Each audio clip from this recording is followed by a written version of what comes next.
All right, so modifying the straight leg deadlift. There's actually 3 tips that we're gonna go over. Number 1, as I mentioned before with some other exercises, is to make sure that you're using a light or moderate amount of weight so that you're not sacrificing form, because when your form breaks down, that is the number 1 mechanism to causing an injury.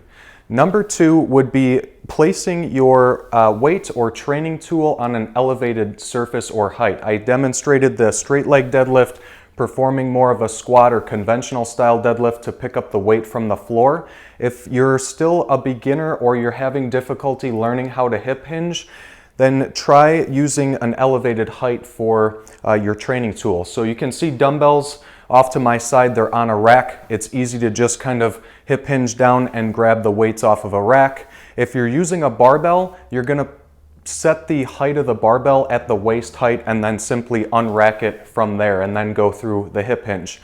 If you're using a kettlebell, same thing, is make sure that you place it on an elevated surface like a bench or a step box or something like that. The final tip would be working through a shorter range of motion. I showed that with the squat thrust.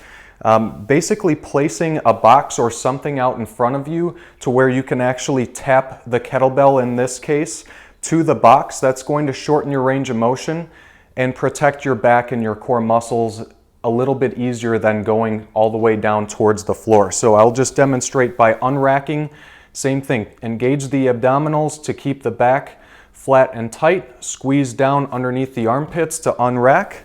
I'm gonna just tiptoe back and then set my feet out wide at that shoulder width position. Toes are straight ahead, slight bend in the knee, go all the way down to tap the kettlebell to the box and then drive the hips forward by squeezing the glutes. That is how you can modify your stiff leg or straight leg deadlift and still crush the exercise.